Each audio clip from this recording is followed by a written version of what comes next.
At hindi porke nabigyan ni Daddy Frankie yung hindi nanghihingi eh. Dapat ikaw na nanghihingi, bigyan ka. No, parang pinapalabas mo pa na mali si Daddy Frankie. Dahil hindi nanghihingi, binibigyan mo. Tapos yung nanghihingi, ayaw mong bigyan.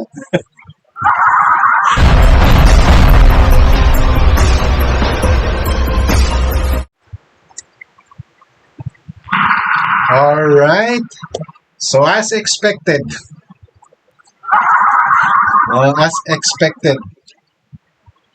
hindi nga nagkakamali.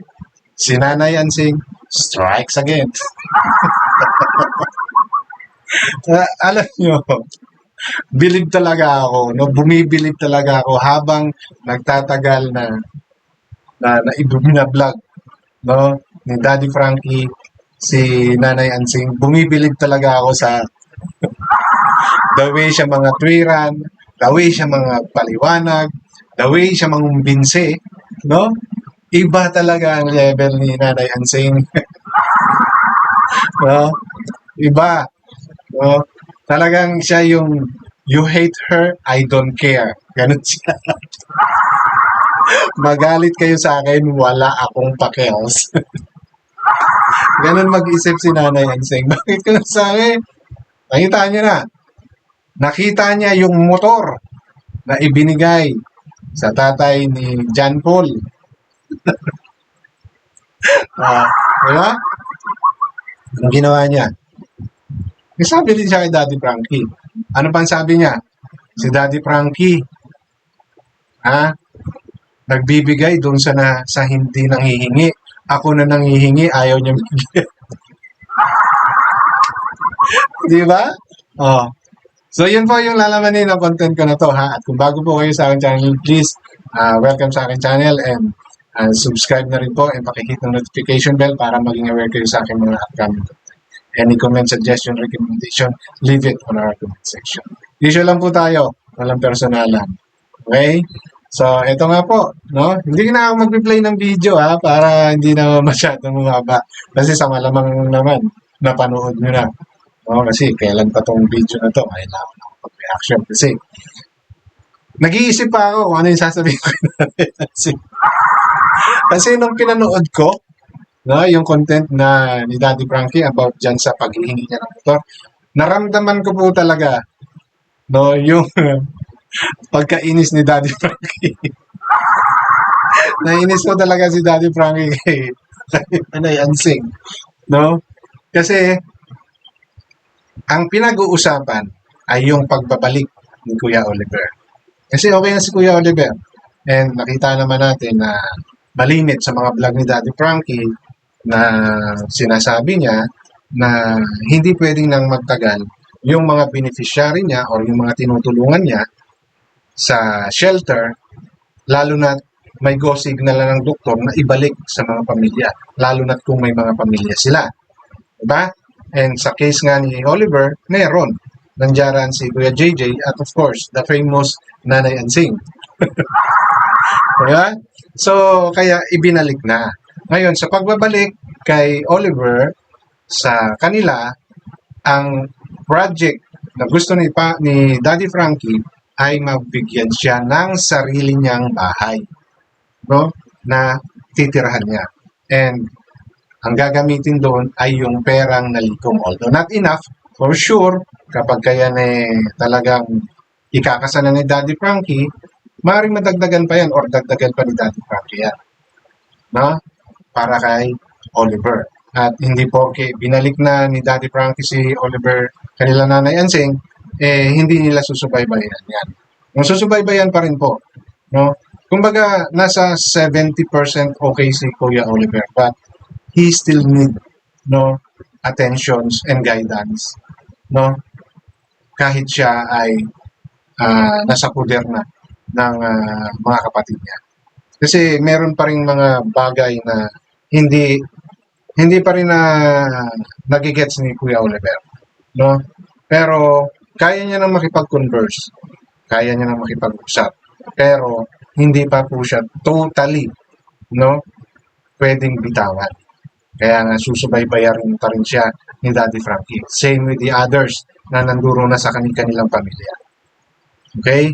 So, dito, ang gusto ni Daddy Frankie, mapatayo ang bahay.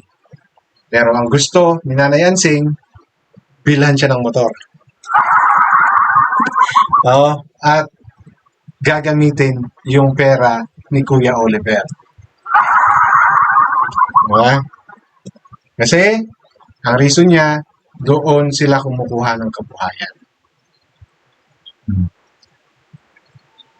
Nagtataka naman ako na may butas lang, no? May tumatagas lang. Pwede namang ipa-repair. Ano yan? Kada biyahe nasisira. Let's say, may part ng motor na yon, no? Na tumatagas. Bakit hindi na lang yung hingian mo, Ansing, ng pangpagawa or pangpalit? Di ba? Bakit kailangan brand new? Yung naka-plastic pa. Diba? Ayaw niya pa ng second hand, ha? Gusto niya brand new yung naka-plastic. Diba? Kung yun lang naman yung nasisira and the other part is still okay. Bakit hindi yung parting nasisira lang na yun yung gusto mo, ang hinian mo ng tulong kay Daddy Frankie? Bakit kailangan buong motor talaga? Diba? Kasi nabigyan ka na ng yero. Nabigyan ka na ng baboy. Diba? Nabigyan ka na ng pang-birthday sa anak mo. Bakit hindi ka pa rin tumitigil? Bakit panay pa rin? No? Panay pa rin ang pagsasabi mong last na to. No? Kung malamang napanood na ninyo, no, yung video na yan ni Nanay Ansing. Makikita mo talaga yung frustrations, yung exhaustion ni Daddy Frankie sa pagpapaliwanag kay Nanay Ansing. Pero si Nanay Ansing, ang dami pa rin sagot. Bantakin mo, maisip niya pa na kaya kailangan bumili ng motor para maipasyal si Oliver sa bayan. Para hindi siya maboard sa bahay. Di ba? At kung nasa kanya na si Oliver, ano yung ipapakain niya? Kung hindi magbabiyahe ng motor ang asawa niya. Di ba? So, alam niyo yung mga ganong reasoning? Nagugulat ako para isipin, alam ko kayo, ang iniisip nyo, hindi kaya ni Nanay Insing na mag-isip ng ganyang mga reasoning. Most of us, yan yung iniisip. Di ba? Kasi nga, tingin natin, syusyo nga si si Nanay Ansing. Di ba? Iniisip natin, but no. No? Habang tumatagal yung ang pagkukontent dito ni Daddy Frankie kay Nanay Ansing, nakikita ko, may diskarte si Nanay Ansing. No? Mahusay siyang magsalita. No? Mahusay siyang magpaliwanag. Yung tipong alam mong hindi na malulusutan, nalulusutan niya. No, nalulusutan niya. And I hope, no, hindi bumigay si Daddy Frankie na bigyan siya ng motor. No? Kasi it's too much na. Oo, kaya talaga ni Daddy Frankie magbigay ng motor. Kaya lang, it's too much. Di ba? Masyado mo nang, kumbaga, nakukonsinte. Oo, alam natin na makakatulong yon. Di ba? Sa paghahanap buhay. Para hanap buhay naman kasi talaga yung purpose. Pero kung ano lang yung parting sira, di ba? Yun lang naman yung ipaayos nyo. Wag naman yung buong motor gusto nyo ibigay sa inyo. Di ba? Baka ang mangyari niya, binigyan ka ng motor, susunod, hihingian mo, sidecar din. Baka yung sidecar na ng motor yung magkaroon ng problema ng balang araw dahil nabigyan ka na ng motor. Di ba? Parang hanggang kailan? Di ba? Nakailang last ka na nga Nung sabi mo, nung magkayero ko lang, kampante ka na kasi hindi na mababasa yung anak mo. Nung nabigyan ka ng yero, anong naman sinabi mo? Daddy Frankie, magkaroon lang ako ng baboy. May pangkabuhayan na kami. Oh. Pero anong ginawa mo? Dinaramahan mo si Daddy Frankie, nakakatayin mo yung baboy. So binigyan ka na naman. Ngayon, napila yung baboy, maigi na lang. Sinabi mo yung totoo. Naging okay yung baboy. On that part, you're good. Diba? Pero yung may nakita ka lang na nag-vlog, na binigyan ni Daddy Frankie ng motor, gusto mo, ikaw, bigyan ka rin. Para namang may mali. Di ba? Tapos gusto mo pang gamitin yung pera ni Oliver. Na yung amount na yun, kulang pa nga yun. No? Na makabuo ng bahay para kay Oliver. Siyempre, papagawan mo rin lang ng bahay, eh, di yung kampante siya, yung komportable siya. Di ba? Sinasabi kasi ni Nanay Ansing, yung 185,000 is more than enough para magpagawa ng bahay kay Daddy ni kay Oliver. Di ba? Hindi enough 'yun, no? Para sa isang komportableng bahay, Nanay Ansing. Di ba? So, huwag naman ganun. Konting hiya, Nanay Ansing. Alam ko na yung motto mo, no? Na hindi ka na mahihiya kasi kinabukasan or para sa mga anak mo yung ginagawa mo. Pero may limitation dapat. May limitation. At hindi porke nabigyan ni Daddy Frankie yung hindi nanghihingi eh. Dapat ikaw na nanghihingi, bigyan ka.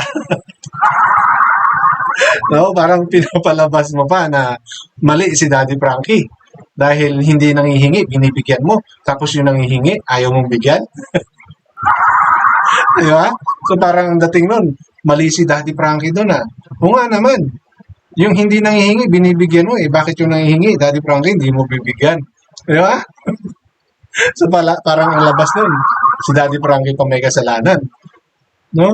Huwag ganon, no? Nanay Ansing. Okay? Medyo nakikita ko yung mga diskarte mo, pero sobra na. Sobra na.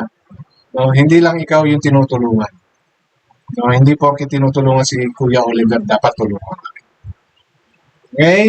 Pero alam ko naman yung reason. Pero wag naman sanang masyadong makapal ang mukha na Nancy. No? Kung ano yung sira ng motor, yun lang yung hingian mo. Hindi dapat buong motor na bago pa yung gusto mo. Diba? Si Kuya JJ nga, okay na yung second hand. Yung sa'yo pala, gusto mo brand new pa. Diba? Yung naka-plastic din. Pero okay yung ano niya, yung reason niya. Hingi ka na rin lang. Hindi, yung bago na. Okay. So yun lang po, yung gusto kong share sa content ko na to. And nulit ko, isa lang po tayo, walang personalan. Ngayon na lamang, maraming salamat.